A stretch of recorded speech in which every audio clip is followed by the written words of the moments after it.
For your mind. I've never personally listened to him speak, so I am actually really looking forward to the next hour with him. He's awesome. And is he in the room? There he is! There he is! Ladies and gentlemen, the fabulous, wonderful Ras Ben.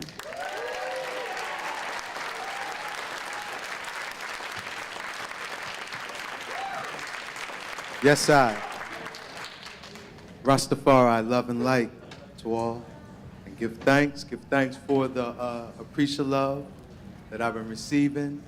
I'm honored, thankful, and do hope to continue to honor Father Time and his precious gift of the minute and the second. I do just want to quickly big up the angels, ancestors, elders that are with us. You know, because without their presence we wouldn't be.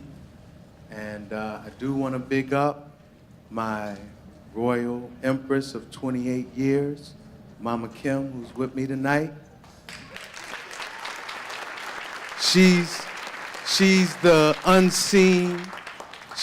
unseen force behind a lot of what I do.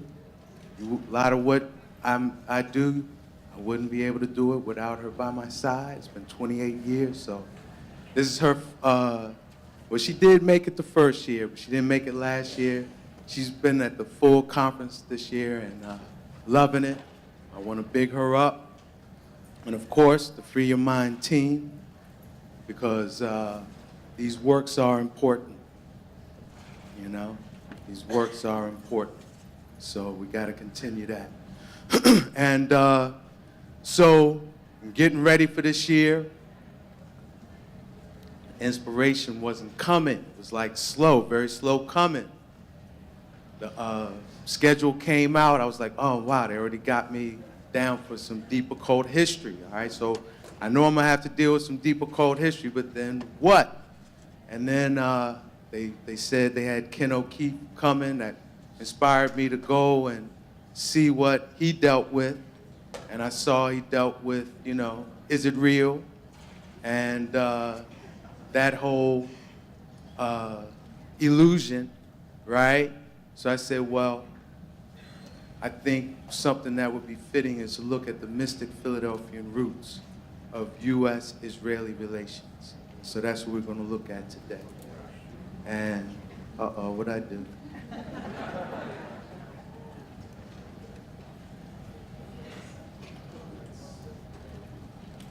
All right, yes, sir. So now, deep occult history. Occult means that history was hidden. That history's been obscured. How do we uncover deep, not surface, not something you could just go to Barnes and Nobles or go online, right? How do we really penetrate deep occult history? It's through mystic revelation. You know, it's tied in with your own spiritual growth and evolution and your relationship to space-time. Everything is alive, and even space-time is a conscious awareness that you have to have a conscious relationship with. And you have to have a harmonious and healthy relationship with space-time. For space-time to reveal mysteries of itself to you. And so, for you to put yourself in that position, first thing you got to do is you got to take responsibility for your place and condition in space-time. It's the first thing you got to do. Second thing you got to do, you can't claim to be a victim of someone else. And you can't be looking to villainize someone else, right? Because you have to realize that historical timelines come full circle. So whatever historical timeline you find yourself on, there are karmic reasons that has you there. And when you accept that and are at peace with that, then space-time opens up its mysteries to you. And I want to, so I want us to keep that in mind, and I want us to keep one other thing in mind. Okay? Talk about being a magi. Meaning, we all have powers. We all have personal power, right? Yes. And a big part of life is unleashing or releasing, shining your personal power out through creation, right? Right. So when you're talking about magic, like I'm a magi, I want to, what I shine forth, what I release out into the omniverse is going to have a big influence. It's going to influence the collective mind of humanity and what timeline they end up on, right? You're dealing with the ultimate forms of magic, the most impactful levels of magic. The most impactful levels of magic is the control, manipulation, and determination of historical and prophetic timelines. Are y'all with me? Yes. All right, so I want you to keep that in mind as we proceed. Because for real, that's what Philadelphia is all about. Okay? Philadelphia was an act of magic designed to control, determine, and manipulate the outcome of certain historical and prophetic timelines. Specifically, the prophecies of Revelations chapter 3. We're going to get into it. But what the goal of birthing Philadelphia was all about. One, they wanted to resurrect the Roman Empire in such a way that the favorable prophecy of the Church of Philadelphia would be inverted and fall upon the empire. Okay?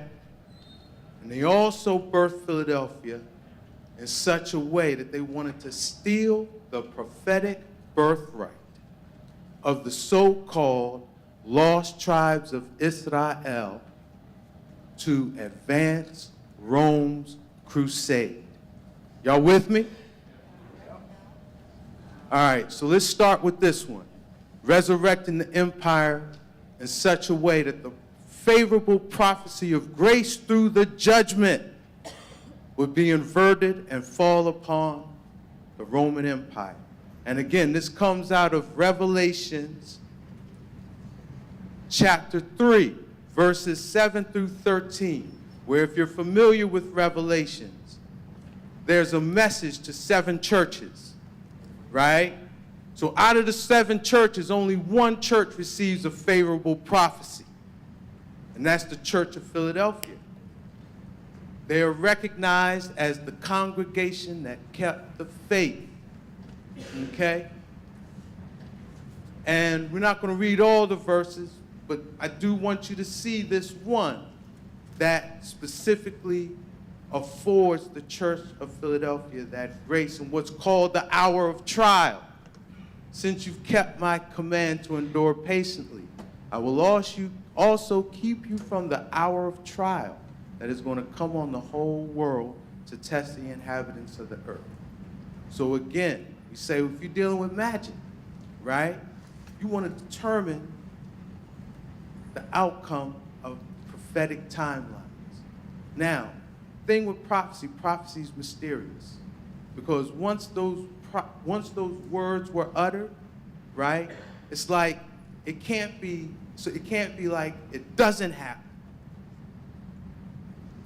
But maybe we can invert it, pervert it, convert it, right? That's what these magi's are doing, okay? In such a way that this prophecy would fall on Rome. And that's what this Philadelphia is all about, okay? Now, William Penn wasn't the brainchild of this. You want to research this further? You want to look into the Philadelphian Society, which was a Rosicrucian order out of London. 3 key figures: John Portage, Jane Lee, and William Markham. William Markham being the first governor of Penn's Woods. Okay? So these are the Rosicrucians who are the masterminds behind this manipulation of the prophecy and birthing Philadelphia, such that that favorable prophecy falls on Rome. So y'all can follow up with that. But also, we do want to say that this is the mystery of City Hall. Anybody that has checked out Center City, Philadelphia, you know City Hall is deep. Just the vibes of it, okay? And the reason why, even though they broke a gentleman's agreement that lasted up through the 70s, that no building would be built taller than City Hall, is still architecturally probably the most impressive building in City Hall for the fact that it's a masonry building. There are no beams or girders or steel framework holding up City Hall. It's built like a megalithic structure, like the Great Pyramid of Giza.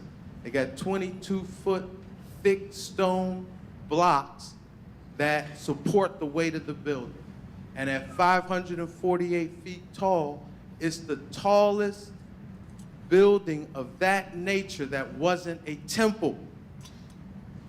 Well, officially a temple. All right? Because, I mean, y'all know where we're going with that, right? So, because, right, even though the intention is municipal, structurally it is temple. Beyond what we just talked about with the masonry, it's built with concentric courts, meaning courts within courts, right? The innermost court being like the inner sanctum, right? And when we get into the inner sanctum of City Hall, we really see what it's about. It's really being about a Babylon mystery temple designed, because we know Rome is a resurrection of Babylon, right? We know that, right?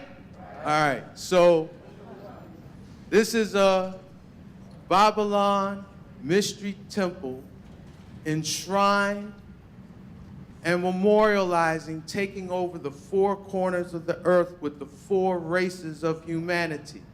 So who you see depicted are the Native Americans, the indigenous European, the African, and the Asian. And remember, we said this is a masonry building. The stones hold up the structure, the weight of the structures. And the way the 4 races are depicted, they're holding up who? William Penn, the resurrector of Rome, okay? And enshrined, written on City Hall is William Penn's prayer, where this mystery is encoded. And William Penn's prayer for Philadelphia says, "O Philadelphia, who was named before thou wert born." Remember we said Philadelphia society already conceived of this thing, right? "My soul prays to God for thee, that thou may stand in the day of trial, that thy children may be blessed and thy people saved by your power." So here they are memorializing the attempt to steal the prophecy of the grace through judgment for Rome.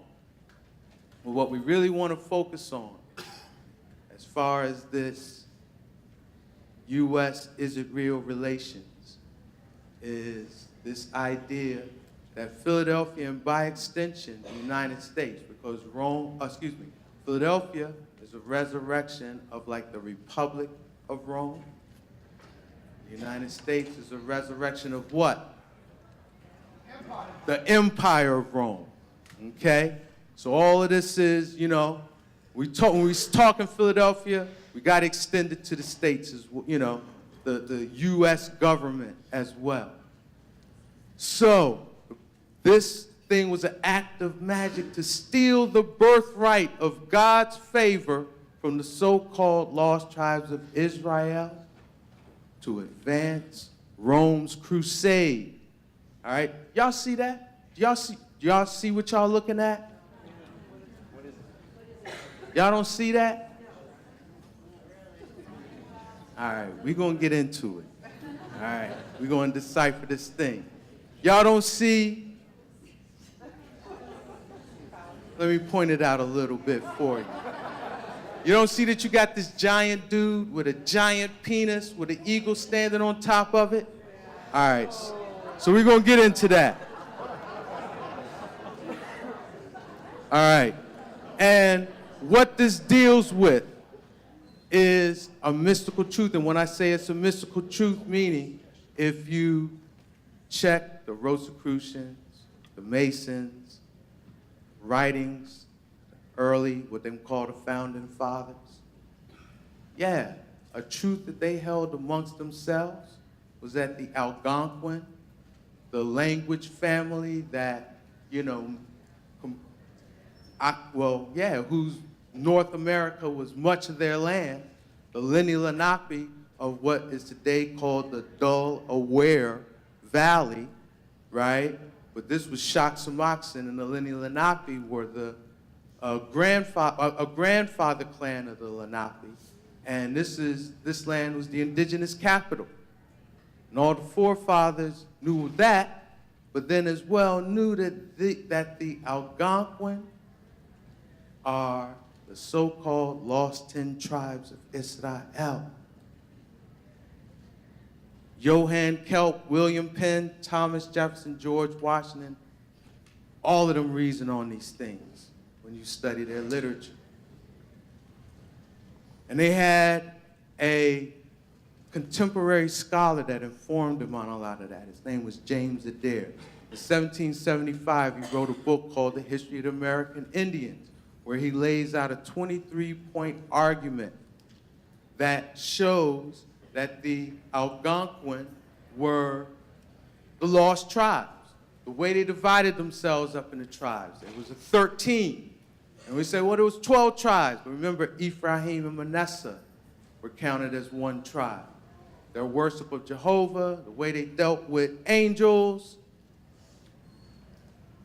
their sacrifices, their calendars, their language, their festivals, the way they cleaned and anointed themselves, their marriage customs, the fact that these were cities of refuge. Okay?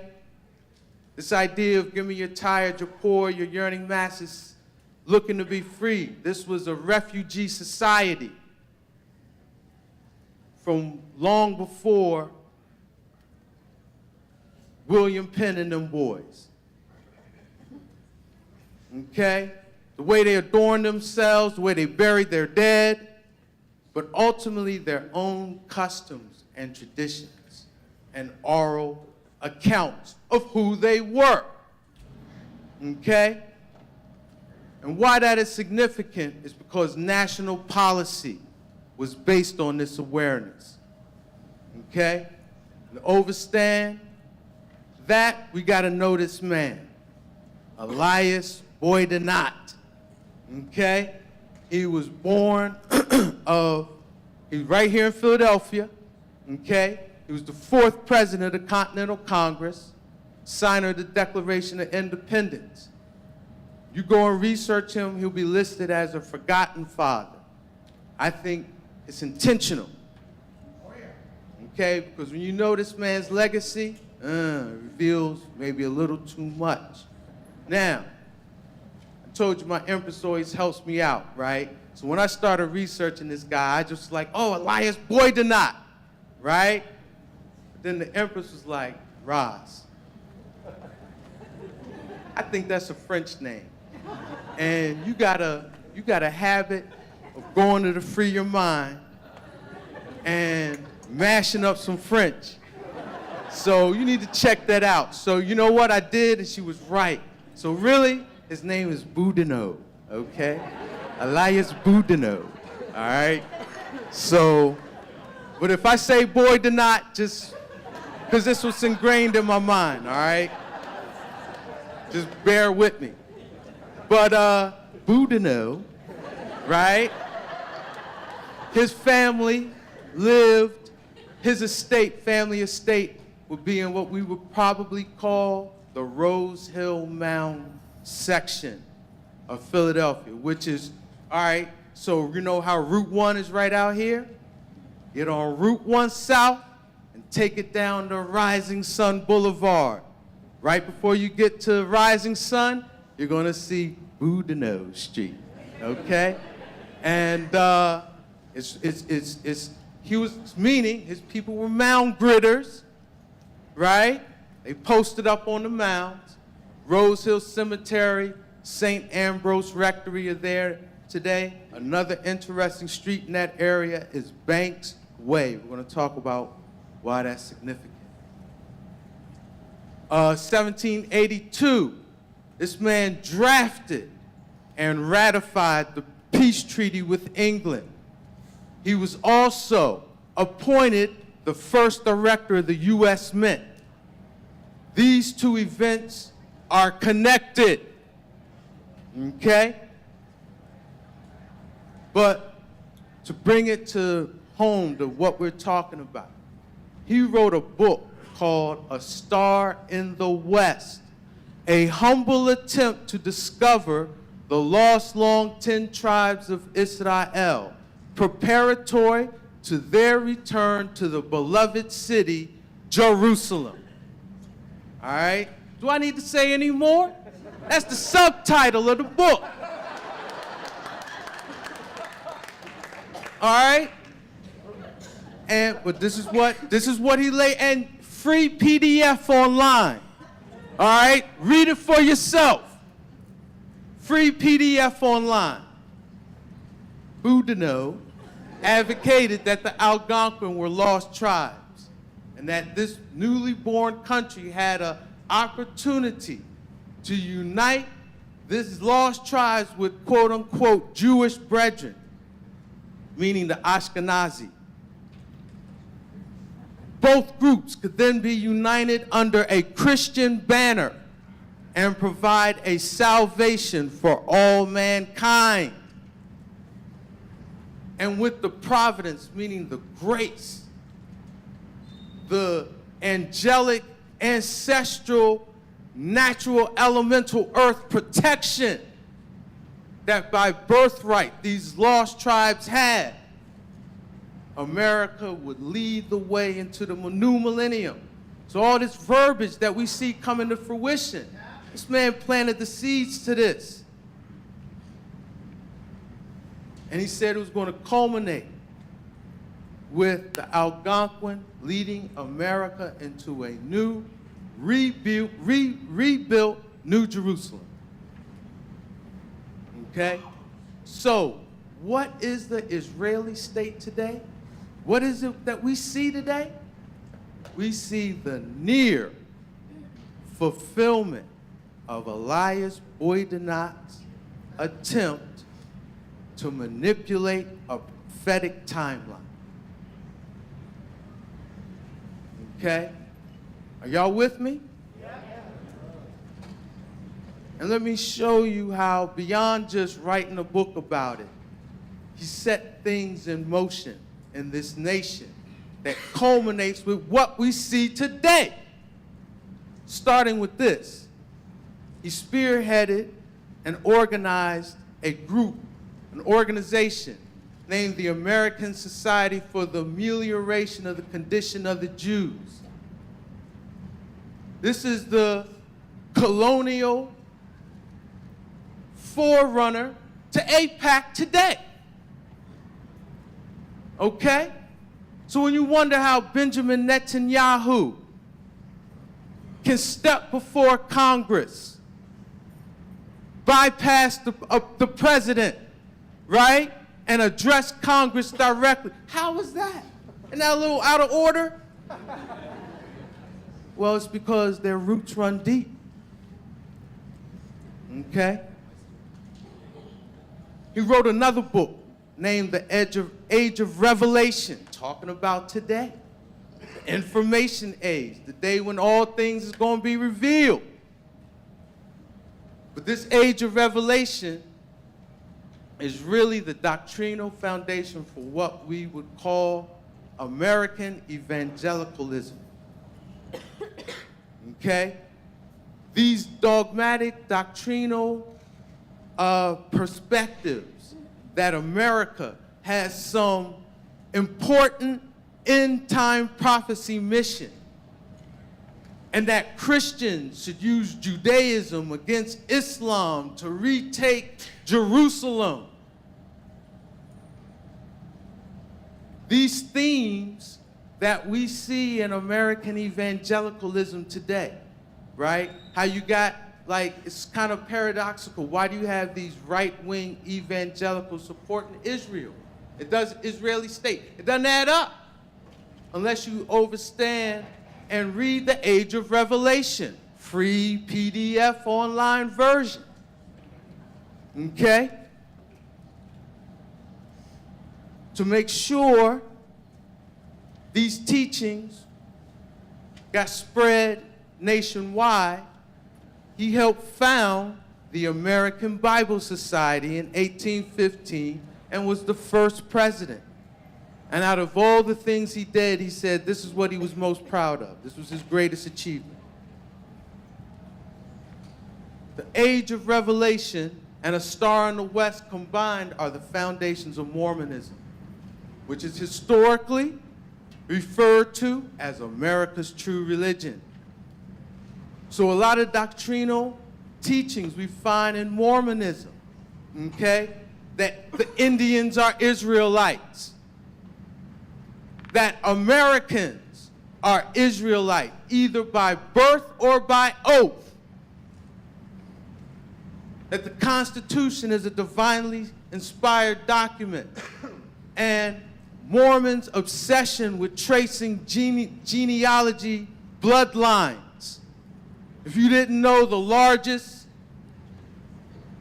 genealogy database in the planet is in Utah. Why?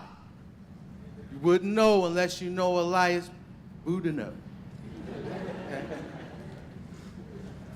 He created the first boarding school for Indian children and began the policy of culturally displacing indigenous children through institutionalization.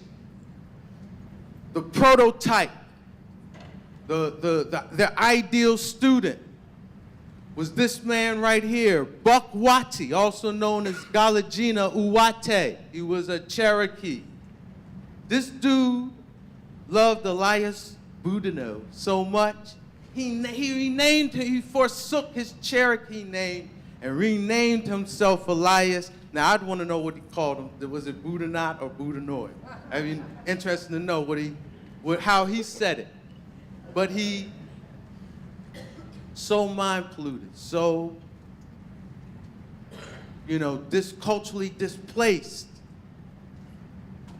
He felt Cherokee displacement from their ancestral lands was inevitable and signed the Treaty of New Echota in 1835, which forced the Trail of Tears. The Cherokee displacement off their ancestral lands into Oklahoma.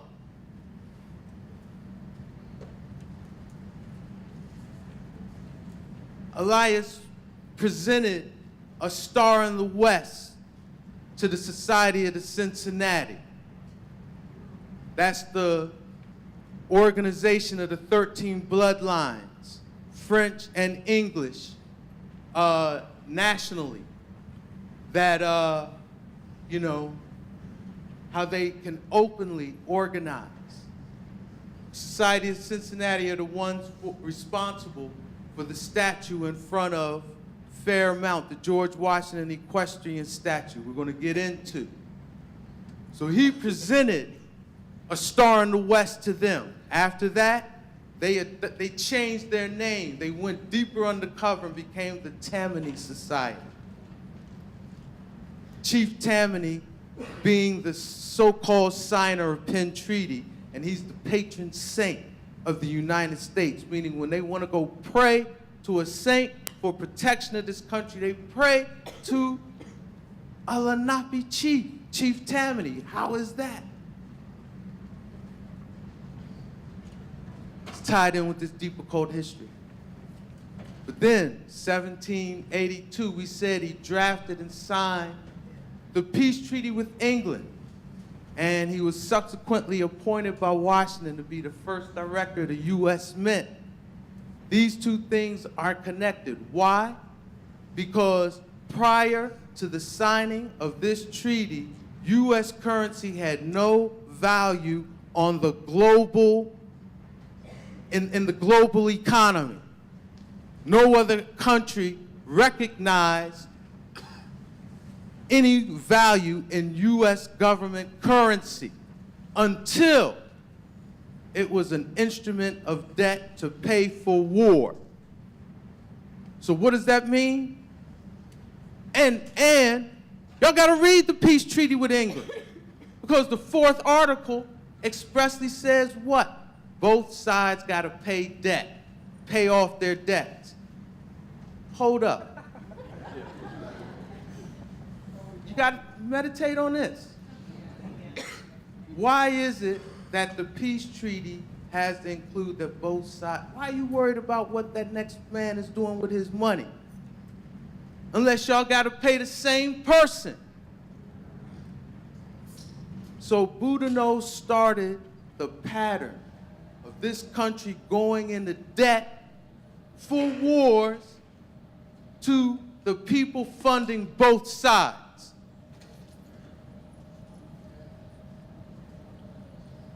Y'all with me? Yes. All right, so now, all of this is memorialized in the city of Philadelphia. Okay?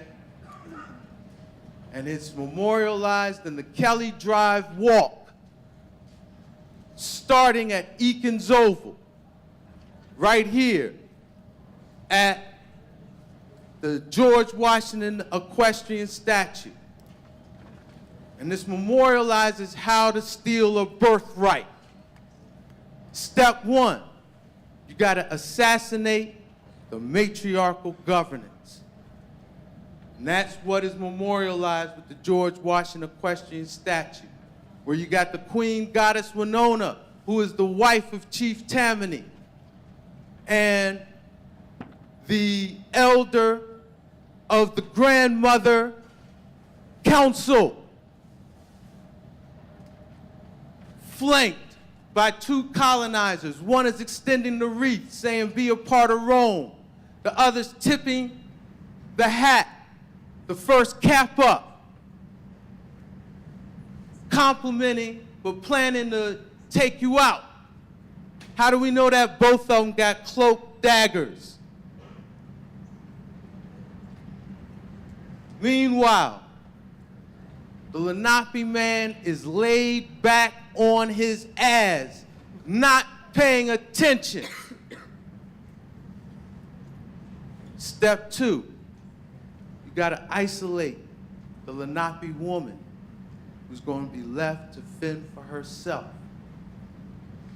Once you got her there, you can breed her up and spawn your seed from her.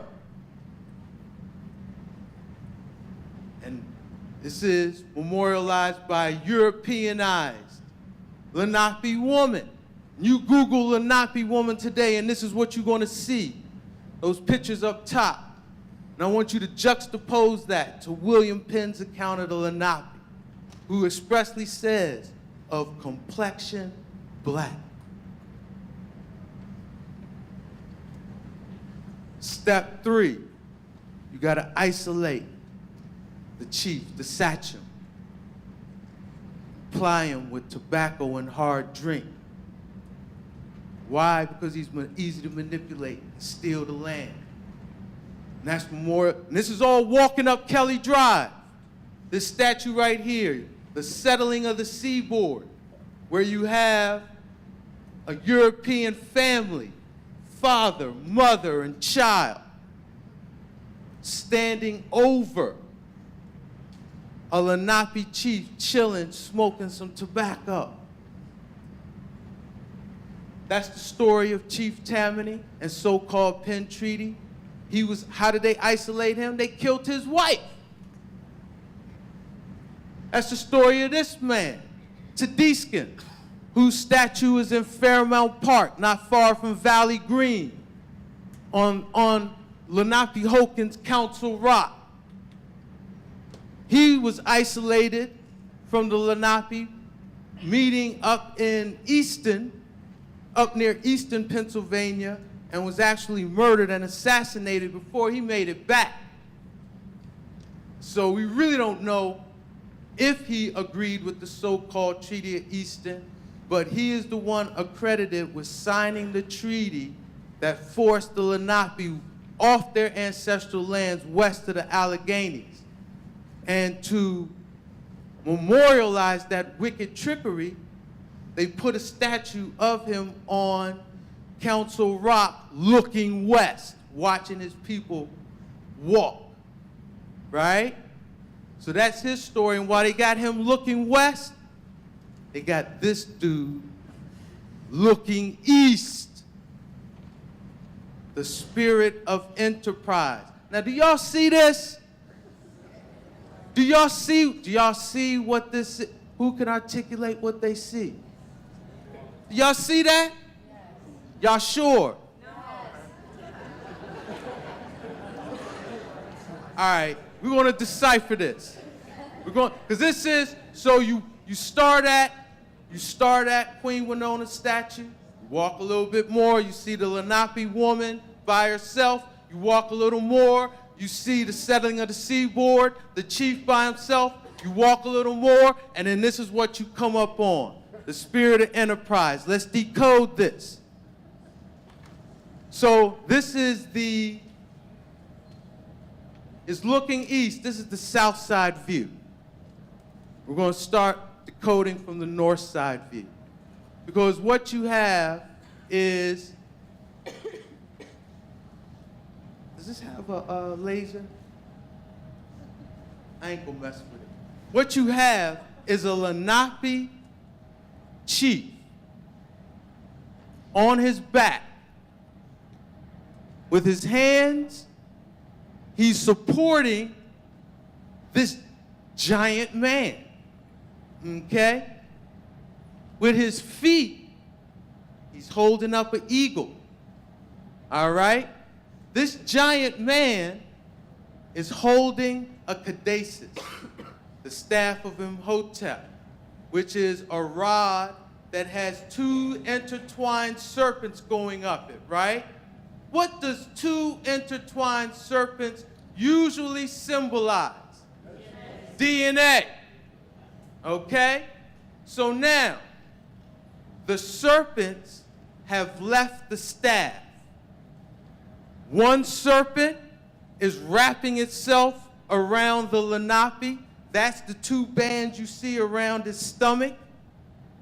The other serpent is coming up and touching part of the eagle and then going up on that giant man.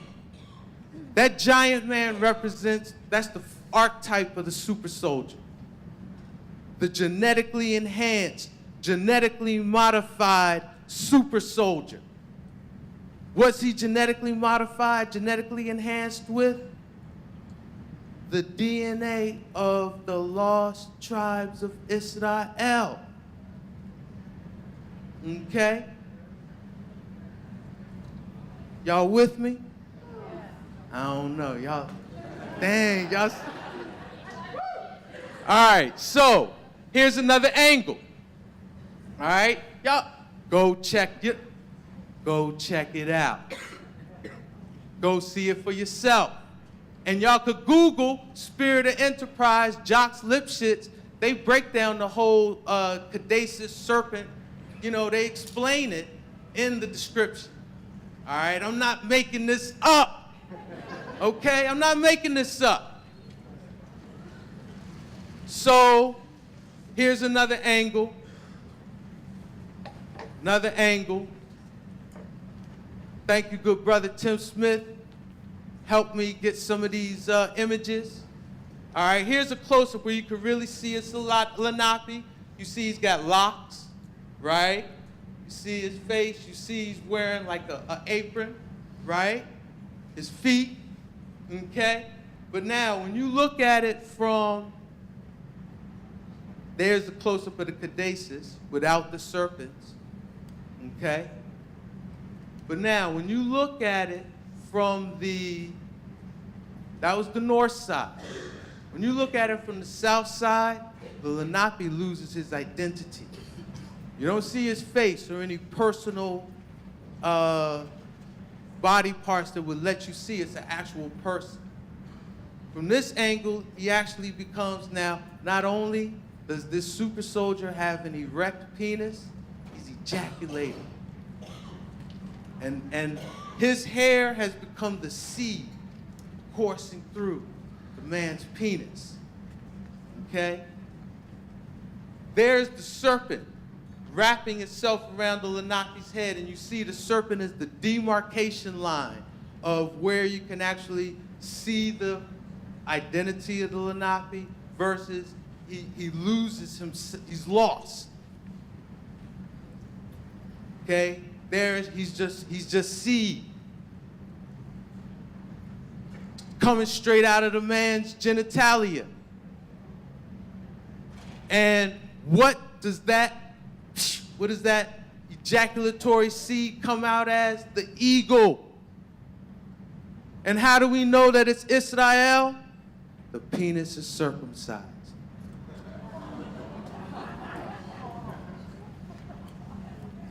The penis is circumcised. Yeah, I'm not making this up. Y'all could go and see this for yourself.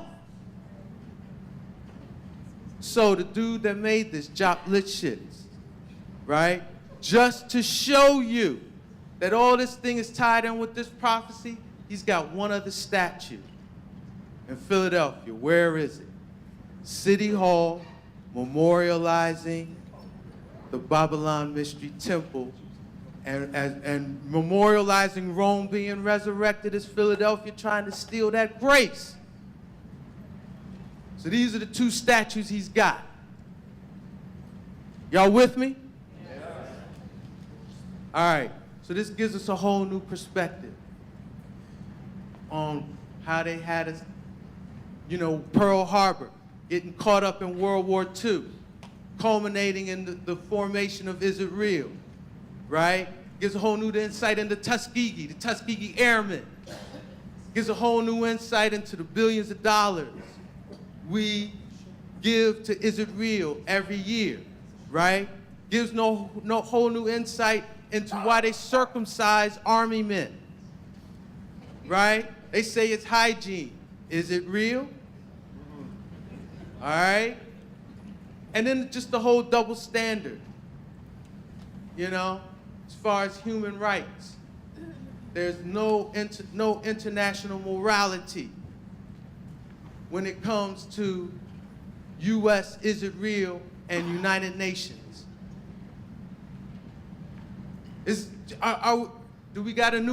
Do now we have a new insight on this?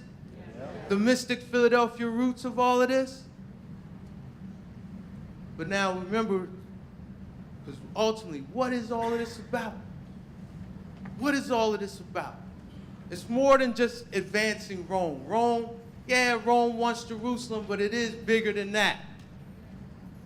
Because ultimately, what they are trying to do is control, determine, and manipulate the outcome of prophetic timelines.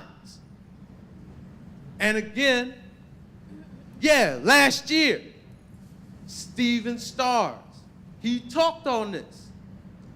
He talked about that there were 3 groups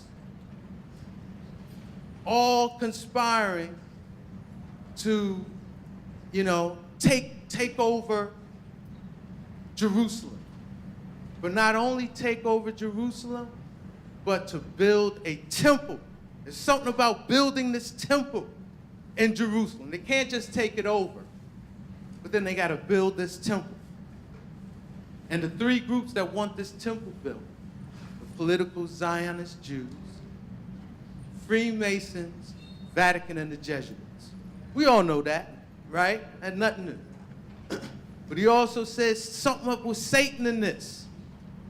That somehow Satan, and Satan being able to take over and reign and rule on this world, has something to do with them building a temple in Jerusalem.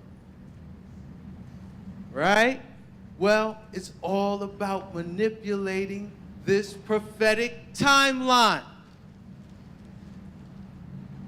Because in this same prophecy to the church of Philadelphia, verse 12, it says, the one who is victorious, the one that when this whole thing is done, you stand in giving thanks. Right?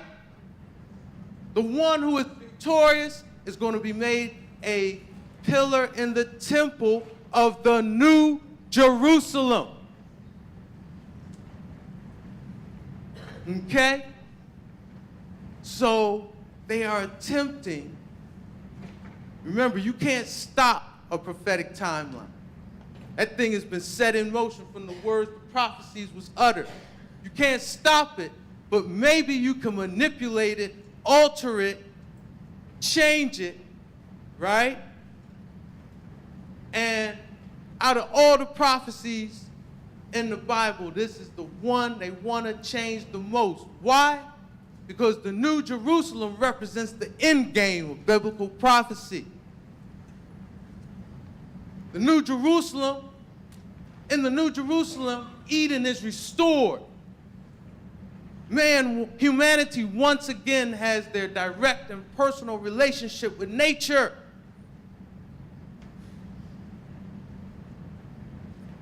In the New Jerusalem, they said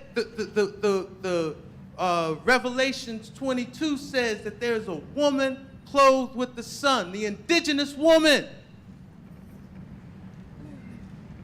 that she was going to throw the deceiver of the nations into an abyss and bring about 1,000 years of peace, so that the deceiver of the nations can't deceive the nations no more, right? So they don't, does the deceiver of the nations want this thing to go down? No. So do y'all see what Is It Real is today? Do y'all see what Is It Real is today? This is what they're trying to do. This is how they want the end game to go down, and this is what we have to prevent, okay? Because they want that prophecy of the New Jerusalem to go down like this. This new temple is built in Jerusalem, right? Because that prophecy said that there was going to be this temple built in the New Jerusalem, that this temple be built, and really was the old Jerusalem, okay? And we're going to talk about that. But that they build this temple there, and look, CERN is not going to be turned on full blast until that temple is made. CERN is cocked and loaded, waiting, to the point in this historical timeline we find ourselves in right now, cocked and loaded to the point that the temple is built. Once that happens, they're going to turn CERN on full blast, attempt to collapse all other possible outcomes that this prophecy could manifest in, thus locking us all in to the doomsday version of the New Jerusalem.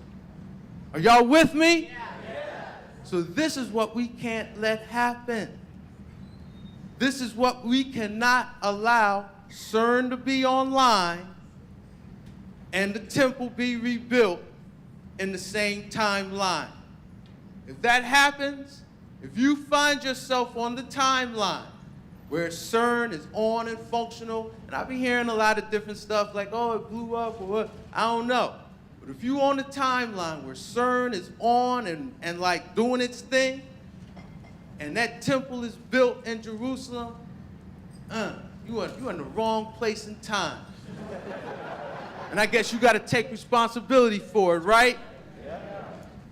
And that's what I'm saying. That's what we can't let happen. Are y'all with me? Yeah. So, here's some ways. I'm wrapping it up, brother. How's my time? All right, I guess. 5 minutes. Oh, all right. 10 minutes. I got you. All right. First, we got to get out of this thinking that all actions in the Bible and Quran and Torah all happen in this little area they call the Middle East. Wrong. Okay? Truth be told, a lot of so-called biblical history happened here in the Americas. Check out the book, When Rocks Cry Out, by Horace Butler. Real quick, Algonquin, just to kind of affirm this for you. Algonquin is a word that means come together from many places. And like I said, it's been a refugee society for over really 13,000 years with the root of the Lenape is really refugees from Atlantis. Around 1700 to 1550 BC, you had a large migration from what you would call the Old World. Some call them Olmeca, some call them the Yamasee, some call them the Mississippi Mound Builders, all one people. These are, biblically, these were the Israelites that wandered in the wilderness. This was the wilderness. Johann Kelp talks about this. Don't believe Ross, read Johann Kelp, first Rosicrucian, to come over here. Name of his order was the Society of the Woman in the Wilderness. Okay? But this was the wilderness that Moses supposedly wandered for 40 years in. And his remnant seed of that is the Yamasee or the Olmeca, Mississippi Mound Builders. Next big wave came around 750 BC when Babylon, Assyria, Persia began invading what is today Palestine and Egypt. At this point, there was the divided kingdom. You had the 10 tribes to the north, Benjamin and Judah to the south. 10 tribes made it to the Americas by migrating by land up through the British Isles, then 2-day sail to Iceland, 2-day sail to Greenland, 2-day sail to what is today Newfoundland, and then migrated down. Next wave came from around 1200 to 1600 AD. Times of the so-called Inquisition, where you had a lot of Moorish, Hebrew, Israelites, can't call them Jews, Moorish, Hebrew, Israelites who lived in Spain.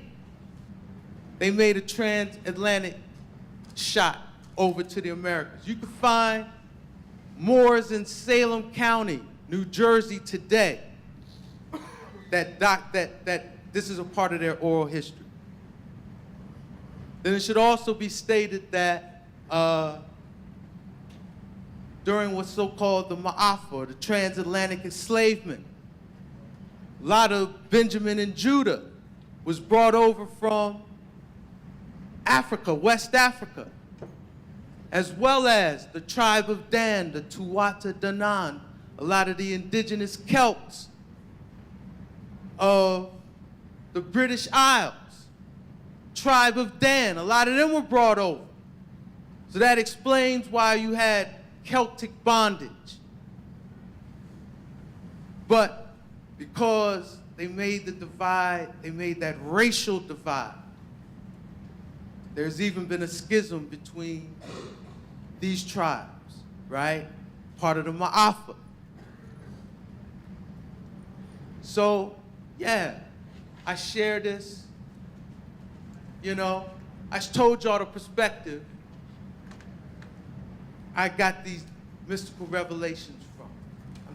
I take responsibility for my condition and my place in space-time, okay? I'm not no victim. I ain't saying nobody's no villain, because I do recognize historic timelines come full circle. And we need this perspective to really know who these cats are. Who are these cats? All right.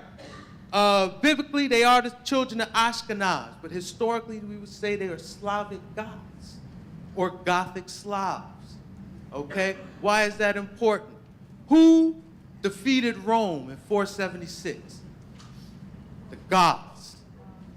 Okay? When the Holy Roman Empire was resurrected in the 1100s, Rome reconquered the Goths and gave them the ethnic identity of Slavs, slaves. And who resurrected Rome and empowered Rome to do that? Moorish Judeo-Christians, specifically the Theban legions of Saint Maurice, who seeded the German blackamoors, the houses of Schwarzenegger. What does Schwarzenegger mean? Black nigger, black nigger. Schwarzkopf, blackhead, okay? These were the blackamoors, Christian by faith, Israelite by bloodline.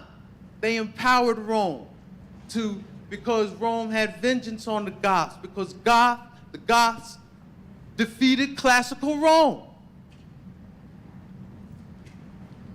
They used the Black Madonna.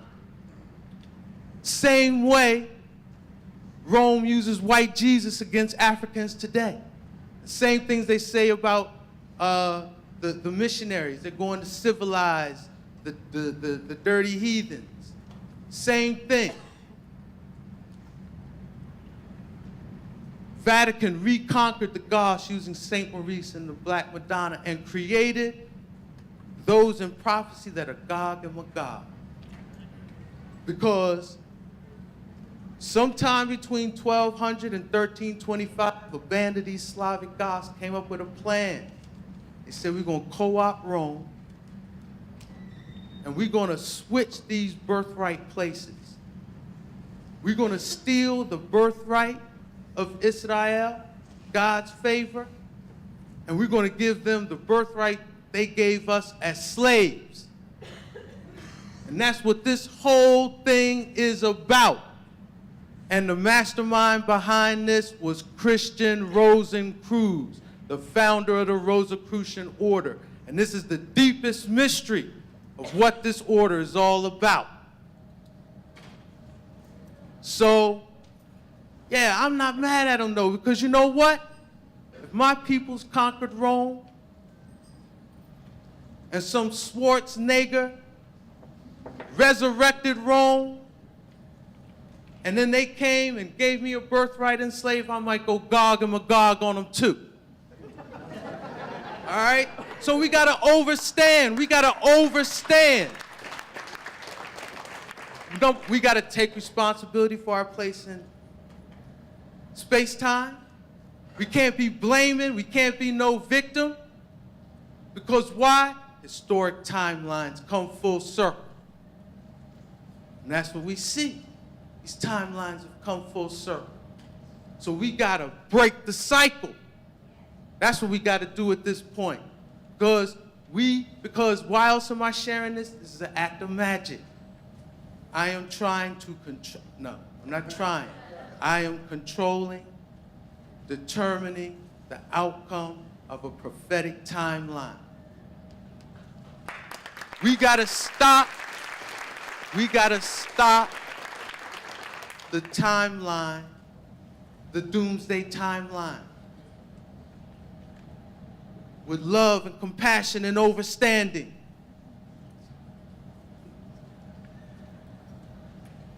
This is the prophecy we want to see fulfilled. Verse 9 of the prophecy of the Church of Philadelphia. I will make those who are the synagogue of Satan, who claim to be Jews though are not but are liars, I will make them come and fall down at your feet and acknowledge that I have loved you. I am coming soon.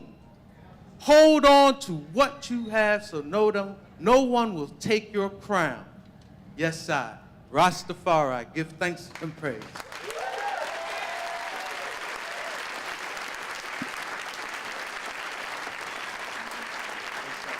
Ras Ben, ladies and gentlemen.